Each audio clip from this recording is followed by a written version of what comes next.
Hey. It's Filter Free Friday, y'all. Listen, I am so glad y'all here. I got a meeting in like 8 minutes. I don't even know how I'm gonna be able to pull this thing together, child. But let me just say, it just seems like it's a whole lot going on this week.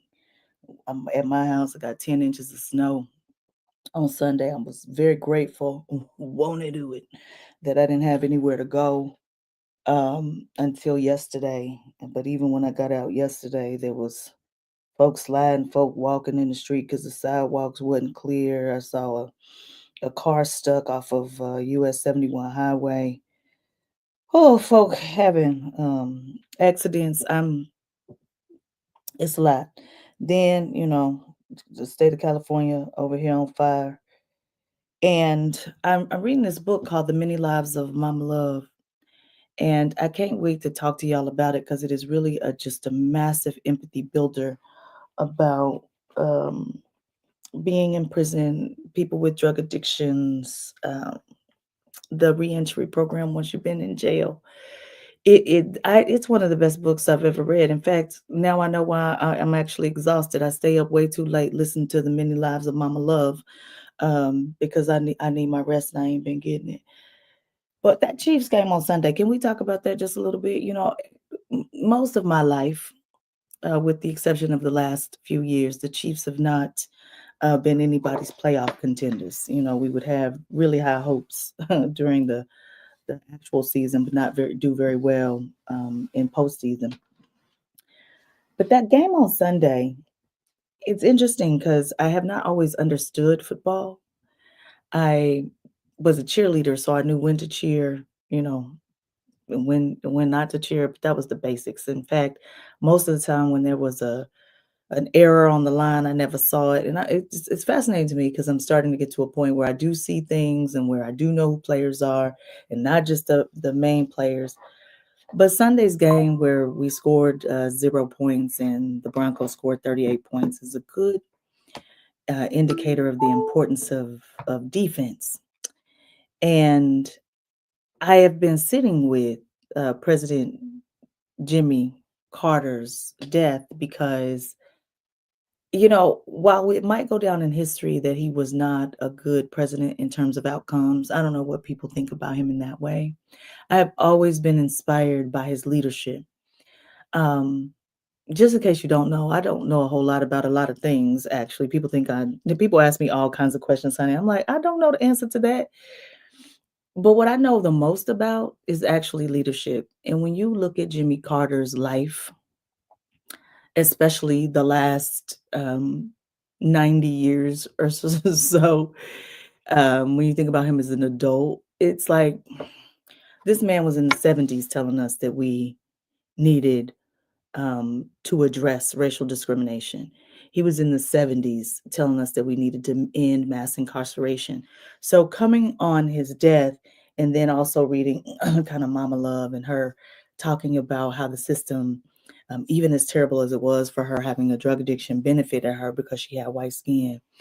And then hearing her talk about the people who were in jail because they had drug addictions, and then hearing and reading about how those same people would be sent out for work release programs and they would be working out in jail so that they could be in the firefighter work release program because that was the beauty of being able to at least they could get out.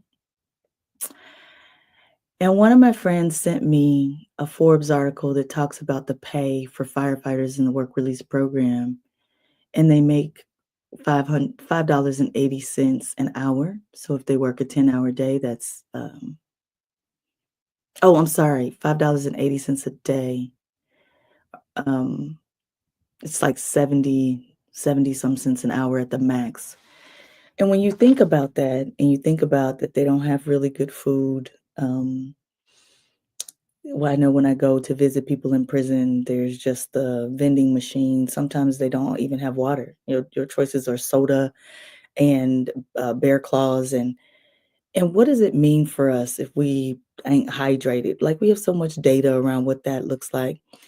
And so while these people are out in California losing their $5 million homes on average, some of them, The people who are in charge of saving those homes are people that society is by and large put away. We don't know that experience. We don't spend time learning about it. And when I consider all of that, and I think about the Chiefs let the Broncos score 38 points on Sunday. Why was that made possible? Because there weren't no defensive players on the field, not the best ones. And in a world where there's so much information, but getting good information takes a lot of work. In a world where saying something that's not true, that you haven't studied, that doesn't matter, it's easy. You can just flip off your tongue. You can just turn on your camera, just say whatever, regardless if you know about that thing or not. It's really hard to figure out how you gonna score points. Like, it's hard to figure out how do you create a society where we all can thrive. It's hard to figure out how to keep making progress in ways that matter and are helpful. And when you stuck like this, when you end up in this situation where you've got, you know what, I've got a picture of Reverend Adam Hamilton, Pastor Adam Hamilton posted a quote from Jimmy Carter, and I'm gonna share it with y'all. Now y'all know I'm gonna be late to this 8 o'clock. Jimmy Carter said, "I have one life and one chance to make it count for something. I'm free to choose that something. That something, the something that I've chosen is my faith, and my faith demands that I do whatever I can, wherever I can, whenever I can, for as long as I can, with whatever I have to try to make a difference."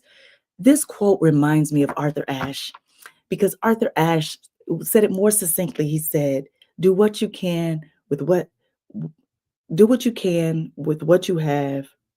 Do whatever." Oh God, oh, like I'm messing it up. I gotta look it up now because I've got to get this right because it's like you can start to feel overwhelmed. I feel overwhelmed and exhausted today. I really do. And why? Because that we didn't think about the offense. We didn't have our offensive game up. And now I know that in order to play real good defense, you need the big guns. If you don't have the big guns, they're gonna score 38 points on us. Here's the quote: "Start where you are, use what you have, do what you can." That's what Arthur Ashe used to say. Start where you are, use what you have, do what you can.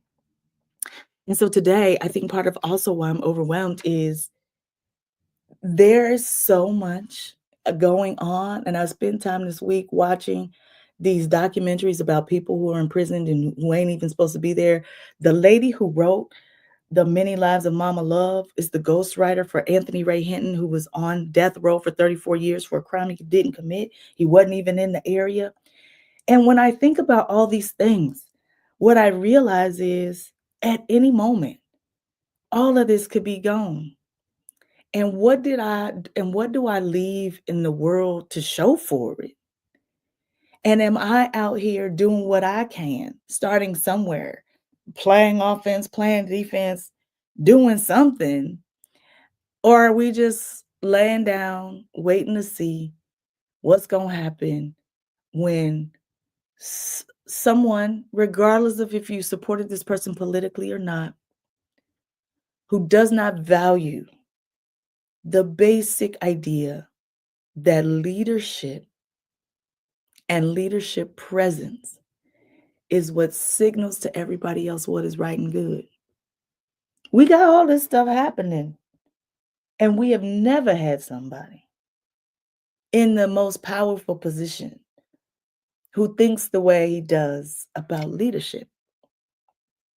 So, what does that mean for us? I'd be curious to know what solutions y'all have because in a world where they done laid out the entire strategy in a 900-page document, line by line, going through what they're going through. It actually breaks my heart to see people finding out that what they voted for is not supportive of them. It breaks my heart to see that Asian students are learning that, oh, you get rid of affirmative action, your ability to be received into university is going to go down. That breaks my heart.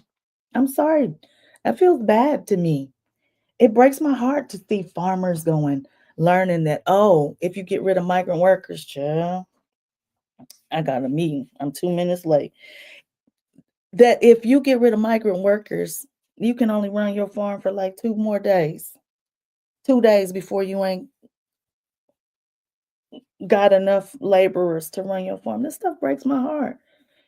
And because we didn't play offense, how do we defend ourselves against what might be coming?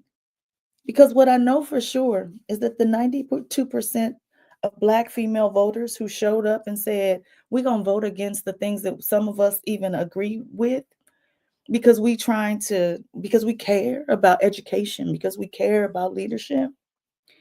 What we said is, don't call us. You know, there was memes going around with us sitting on roofs and everything burning. That ain't who we are. That ain't what we're going to do. And so I'm curious to see. I'm trying to think about my own self and where I'm going to start and what I'm going to use and what I'm going to do. Got this vision board party tomorrow, by the way. There's 4 more seats if you go to livelyparadox.com. It's on the event page. You can still register. If you're here in Kansas City this year, I'm not doing this at my house. I'm also not doing a virtual option. I love you all so much. And to be able to do this well while I'm tired, I got to do it at the church. And I'm so grateful for the church for hosting the space. It is going to be a fantastic event, and you are going to be loved and safe and supported. And I'm going to be there for you tomorrow. Okay. So I don't even know what to leave y'all with except for what's our defensive strategy? What we gonna do? What we gonna do? And that's right. That's my mentee there, Dr. Marjorie Williams.